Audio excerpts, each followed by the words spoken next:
ہم اور آپ اپنے اس عقیدت کے کڑی کو ایک اولاد غوث اعظم کی ذات سے جب منسلک کر دیتے ہیں تو میرے دوستو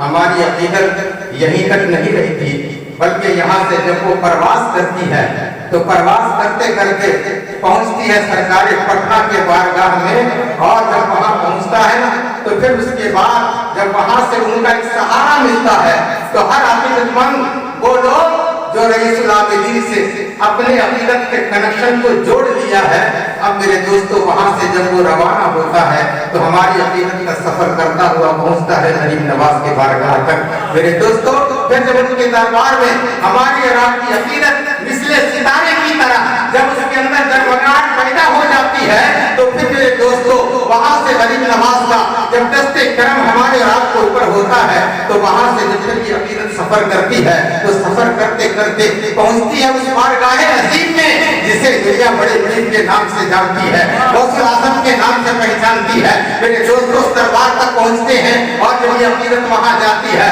تو میرے دوستو اس عقیدت کا قافلہ جیسے ہی وہاں پہنچتا ہے تو بلا ساختہ روضہ غوث اعظم سے یہ صدا آتی ہے کہ یہ آنے والا مسافر ترو تنہا نہیں، اس کا سالار کارواں کر کوئی ہے، وہ میری اولاد ہے جو رئیس العابدین بن کر بنگال کی دھرتی پر اپنے سینے کو ڈال کر اس قدر رہبری کی ہے کہ لوگ سنورتا ہوا آ کر کے پناہ کر لیا ہے تو غوث اعظم کے دامن میں لیا ہے۔ پھر وہاں سے جب سفر کرتے ہیں تو بارگاہ مصطفیٰ میں حاضری ہو جاتی ہے۔ ہمارے اور آپ کی عقیدت کو اللہ تبارک و تعالی سلامت رکھے۔ اگر ہماری اور آپ کی عقیدت کے اندر شائستگی رہی، پاکیزگی رہی، تقدس رہا، صداقت رہی تو میرے دوستو انشاءاللہ العزیز آج ہم ان کی رہبری میں آج یہاں اپنی زندگی کو گزارتے ہیں، کل میدان محشر میں انہی کی رہبری میں جنت کے اندر داخلہ بھی ہوگا۔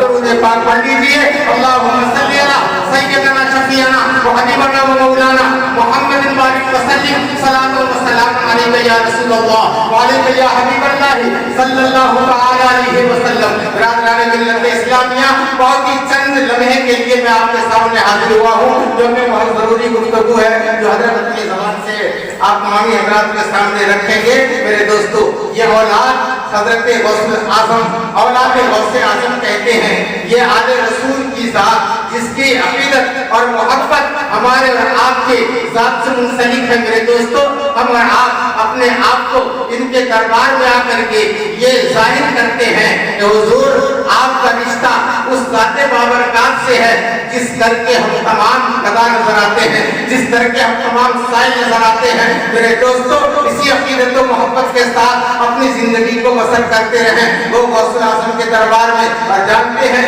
یہ ان کی اولاد ہے، غوث اعظم کے دربار غوث اعظم کی اولاد یہ ہیں، ان کے ذات کو اور ان کے دل کے اندر اگر ہمارے اور آپ کے عمل سے کوئی خوشی کا اگر اظہار ہوتا ہے تو یہاں یہ خوش ہوتے ہیں اور بغداد میں غوث اعظم کرتے ہیں۔ میرے دوستو اپنے ہمیشہ دنیا کے اندر یہ آیا ہے اور عقیدہ ہے ہم سنی مسلمانوں کا کہ ہمارے ہر سانس کے اوپر اگر قبضہ ہے تو غوث اعظم کا قبضہ ہے۔ اس لیے تو غوث اعظم فرماتے ہیں جب تک میں نہ چاہوں کوئی بھی انسان میرا نام تک نہیں لے سکتا۔ تو جب غوث پاک چاہتے ہیں تو ان کا نام ہم اور آپ لیتے ہیں۔ یہ انہی غوث اعظم کی اولاد ہے جس کی رہبری میں ہمارے اور آپ کا صبح و شام گزرا کرتا ہے۔ میرے دوستو آئیے چلتے ہیں غوث پاک رضی اللہ تعالیٰ عنہ کے دربار میں۔ غوث اعظم رضی اللہ تعالیٰ عنہ کی شان اقدس یہ ہے کہ جب وہ بیٹھ کر کے مسجد کے اندر جب واضح نصیحت کرتے تھے، تقریر کیا کرتے تھے نا، تو آج ہمارا اس مائک کا سہارا لیتے ہیں، لیکن جب غوث پاک تقریر کرتے تھے تو اس دور میں تو مائک نہیں تھا، تو جب وہ تقریر کرتے تھے تو مجمع ان کے تقریر کے اندر مجمع کتنا ہوتا تھا؟ تقریباً 70,000 کا مجمع ہوا کرتا تھا۔ اور جب غوث اعظم بولتے تھے تو دائیں والا جتنا سنتا تھا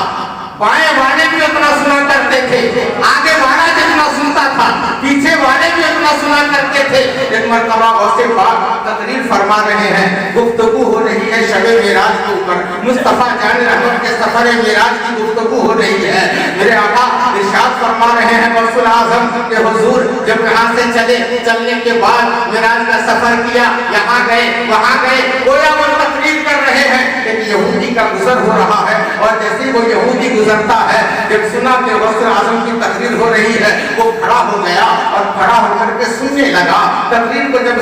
سننے کے بعد جب غوث پاک فرماتے ہیں کہ جب حضور واپس آئے تو آنے کے بعد زنجیر بھی ہل ہی رہی تھی، حضور فرمایا پانی کا دھار چل ہی رہا تھا، بستر کی گرمیاں باقی تھی۔ میرے دوستو یہودی نے کہا ایسے کیسے ہو سکتا ہے، ایسے کیسے ہو سکتا ہے، اتنا لمبا سفر کیا، یہ عرصہ گزر گیا، لیکن جب وہ آئے تو زنجیر ہل ہی رہی تھی، ایسا کیسے ہو سکتا ہے؟ یہی رٹ لگاتے لگاتے وہ چلنے لگا، وہاں سے جا رہا ہے، بازار کے اندر جب پہنچا ایک مچھلی خریدی، اور کہیں گے میرے دوستوں میں جو کہہ رہا ہوں، ایک مچھلی خریدی اور خریدنے کے بعد اپنے مکان گیا، زبان پہ الفاظ جاری ہے یہ کیسے ہو سکتا ہے، یہ کیسے ہو سکتا ہے، بس یہی رٹ لگا رہا ہے۔ جیسے اپنے گھر کے اندر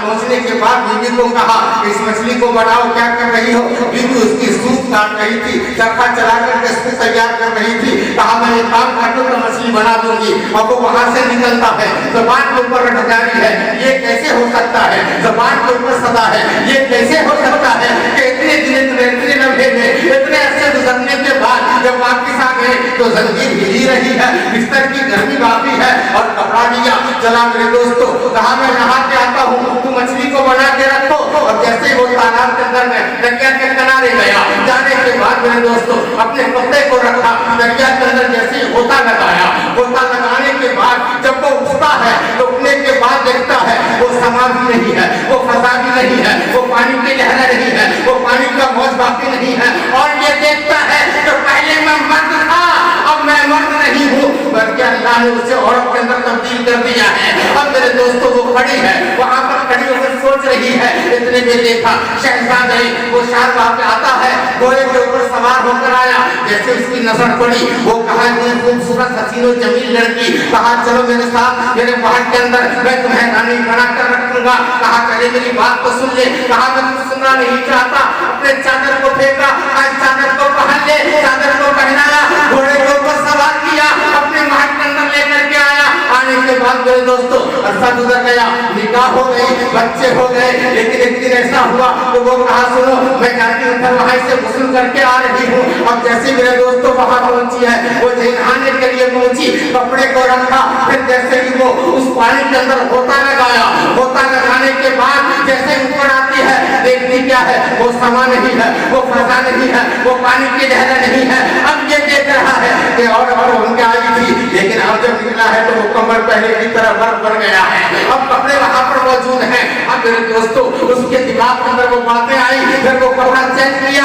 اپنے مکان کے اندر پہنچا، جب پہنچا مکان کے اندر تو دیکھا مچھلیاں تڑپ ہی رہی تھی اور بلی چرخا کاٹ ہی رہی تھی، کہا مچھلی بنی نہیں، کہا تو ابھی گیا رہتا واپس آ گیا ہے کیا، ابھی ترنت واپس آ گیا ہے کیا۔ اب وہ سوچنے لگا کہ اتنے دنوں کا عرصہ میرا گزرا، میرے راستے کیسے عالم ہوئے۔ اب میرے دوستوں بیوی کہتی ہے راستے سے تو واپس آ گیا، اب وہ کہتا ہے چلو اٹھو یہاں سے چلو، کہاں چلو، کہا چلو وہاں مسلمانوں کے سب سے بڑے مولانا کے پاس چلو۔ اب وہاں جیسے ہی وہ گیا، جانے کے بعد میرے دوستوں غوث اعظم تقریر فرما ہی رہے ہیں، وہی گفتگو جاری ہے، معراج کی باتیں ہو رہی ہیں۔ اب جیسے یہ انسان وہاں پہنچا غوث پاک دیکھ کر مسکرائے،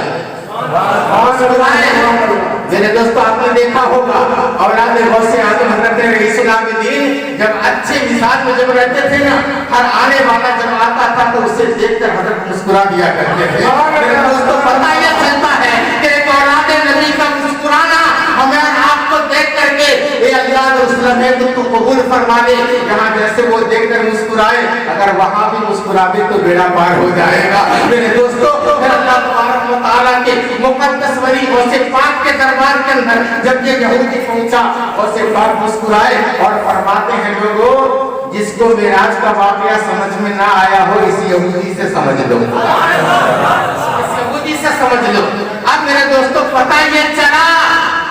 کہ غوث پاک اس شخصیت کا نام ہے کہ ہمارے رات کے دل کی دھڑکن کو جان لیا کرتے ہیں۔ تو جب ایک غوث پاک ہمارے رات کے دل کی کیفیت کو جانتے ہیں کہ یہ اولاد غوث اعظم ہے. ان کے آنکھوں کے اندر, ان کے دلوں کے اندر جس کا جگہ بن جاتا ہے میرے دوستو, غوث پاک کو وہ بھی خبر ہے کہ یہ میرے اولاد سے محبت کرنے والے ہیں, یہ میرے اولاد سے نسبت رکھنے والے ہیں. میرے دوستو آج یہ دیکھتے ہیں, آج تک ہم آئے تھے, انشاء آگے سال جب یہ میٹنگ ہوئی تھی تو اس میٹنگ کے اندر حضرت رئیس العابدین کی شخصیت بھی موجود تھی. حضرت رئیس العابدین کی شخصیت بھی موجود تھی. لیکن آج ہم اور آپ اپنی نگاہوں سے جب ڈھونڈتے ہیں تو اس شخصیت ہمیں اور آپ کو یہاں پہ موجود نہیں نظر آتی ہے. لیکن میرے دوستو ہم اور آپ انہیں نہیں دیکھ پا رہے ہیں. میری نگاہیں انہیں ڈھونڈتی ہے, میرے خیالات انہیں تلاش کرتی ہے, میری تصور اسے کھوجتی ہے, لیکن وہ ہمیں نظر نہیں آتے. لیکن یقین کامل رکھو کہ ہم انہیں نہیں دیکھ پا رہے ہیں, وہ ہمیں دیکھ پا رہے ہیں. ان کے ان کی نگاہ کرم ہمارے اور آپ کے اوپر ہے, ہمیں اور آپ کو وہ دیکھ رہے ہیں. میرے دوستوں کیا کہیں گے, بس یہی کہنا چاہیے کہ ہم اور آپ انہیں دیکھ نہیں پا رہے ہیں, ورنہ ہر چیز تو وہی ہے, خانقاہ بھی وہی ہے, مجمع بھی وہی ہے, حضرت کی تشریف آوری بھی ہے, اور اولاد رئیس العابدین بھی یہاں پہ تشریف فرما ہے.